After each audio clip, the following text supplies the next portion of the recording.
Good morning guys, I'm Charlie and this is my new car flip project that I bought from Copart. So it's a 2010 1.4 TSI Golf Mark 6 and we're going to start having a look around it and seeing exactly what we need to do to get this repaired and back up for sale. One problem we did have, as soon as I brought it off the truck, enormous amount of smoke coming out the back of the car, which often means oil's getting in somewhere, so most likely the turbo has failed, so we're going to check over those bits. Again, not what I expected. I expected just the damage I saw because it said Cat N, so this is what I saw in the pictures. It said runs and drives, so I thought should be nice and simple. Stick a couple of wings on there, just get rid of it for cheap, see if we can make a few £100 even on it, just selling it as is. If it was a running and driving car properly, but yeah, otherwise everything seems all okay. It's fairly nice on the interior, fairly decent mileage, under 90,000 miles. Obviously it's quite a nice car, be perfect for someone for a first car, second car, but yeah, there's always unexpected things you don't expect when getting these cars sometimes. See, I have no idea what's happened. Maybe it's been crashed because of the turbo failure.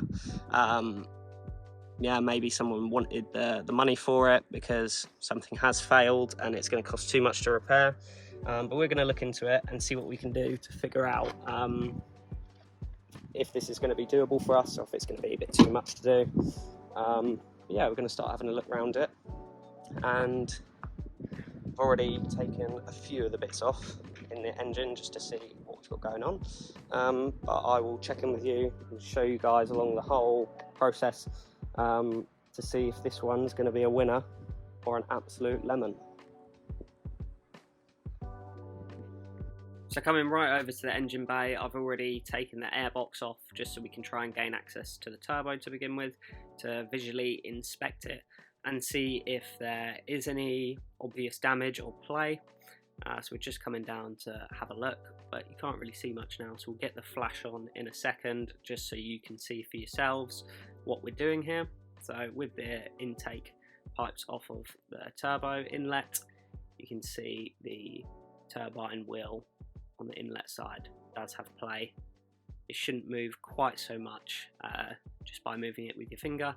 I don't know if you'll be able to see here, we're actually missing the nut off of the end of that turbine wheel as well. So we're just having a little look through a few things, taking a few coil packs out, having a look at the inside of the cylinders to see if there's anything untoward, if there's full of lots of oil, or if there is any broken parts at all that have come off the turbo potentially.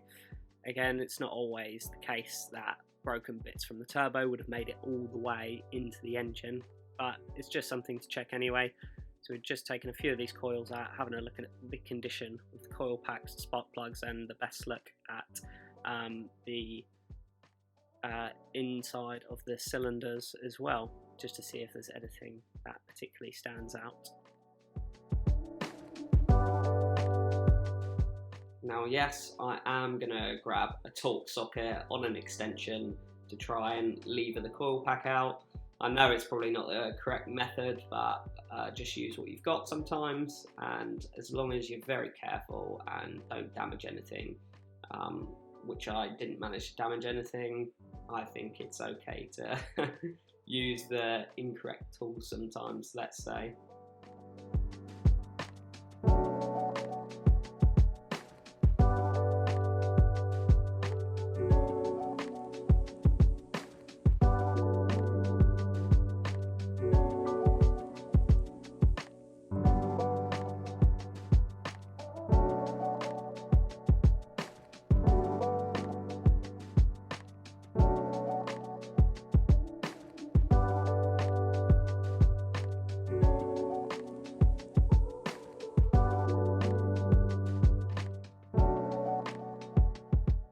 So just removing one of these spark plugs now.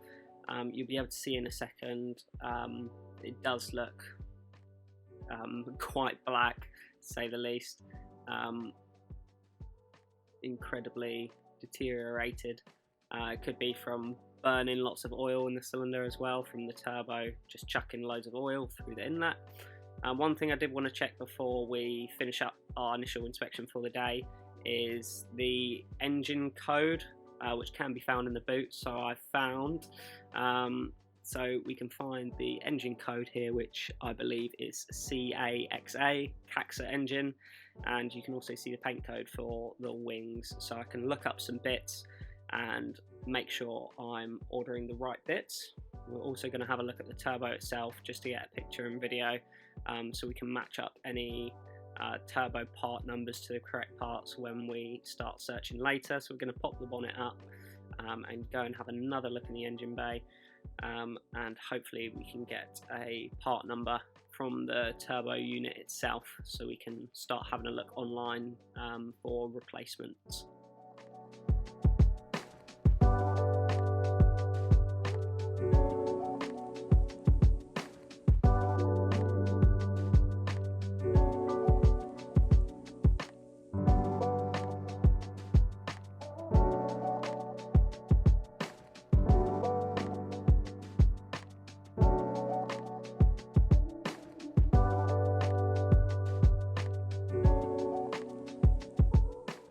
So just here we found where they list the part numbers and the serial numbers for the unit, so we can capture those and make sure we're ordering the exact correct bits. You can see lots of coolant residue around the turbo there as well, so potentially it's leaking coolant around the turbo, which may contribute to the white smoke as well. Just doing an oil pressure test on the car now the next morning, so this is the first thing we wanted to check to see if the turbo's actually getting the right flow and might indicate why it's blown. So after checking the oil pressure, it doesn't seem to be too good. It's not ramping up at all when you put the vehicle under load and rev up the engine. One thing I did want to check as well, the oil filter here. Sometimes people don't put the seals on correctly or leave a seal in there. So looking at this, it does look okay. You've got the seal in the base and the seal on the outer rim as well. It doesn't look like that would be causing any oil pressure issues. So this is the 1.4 TSI Mark 6 Golf I bought from Copart. I got the car fairly cheap, good price I thought. Said runs and drives, obviously a bit of damage on the wings, a bit tatty all around, but I thought, yeah, let's give it a go.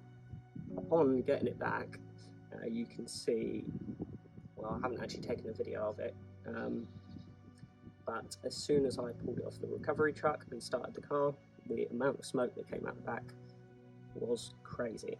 I thought, that's it.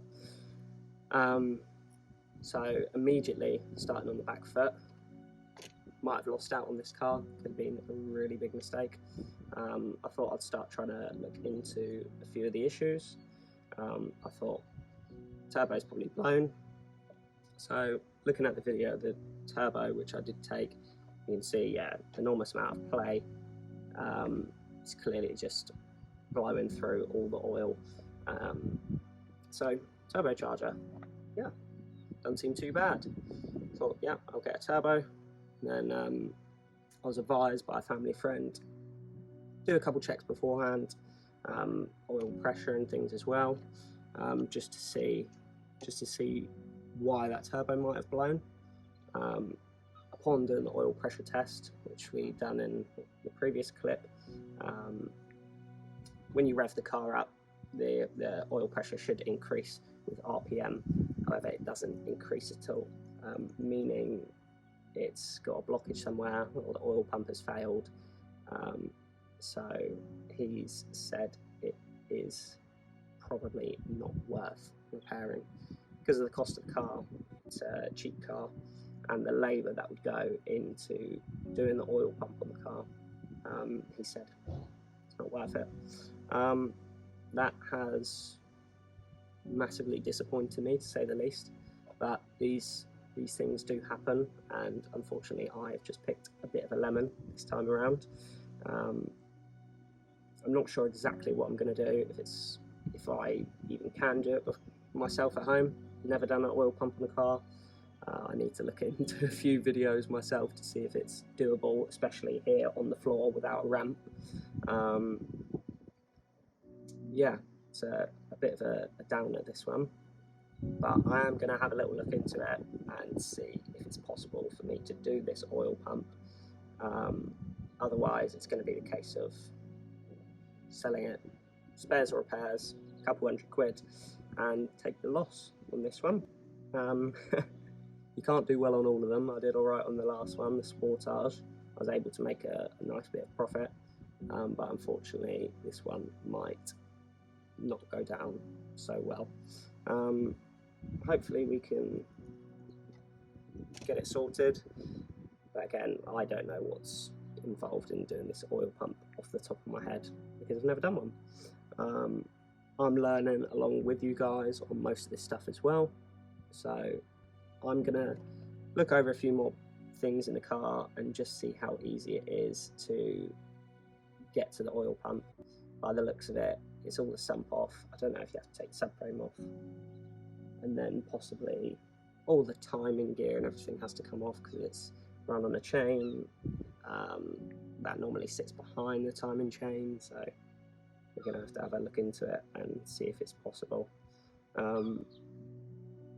Yeah, but I will check back in with you guys in the next video. You will see an outcome of this either way. If I have to take the loss on it and get rid of it for spares, or if I do fix it, I will let you guys know, and you guys will see totally transparently exactly what happens, because they're not all winners. But yeah, I hope you guys have enjoyed watching. Be sure to like and subscribe, and catch us in the next one, because we've got a lot more to come with other projects as well.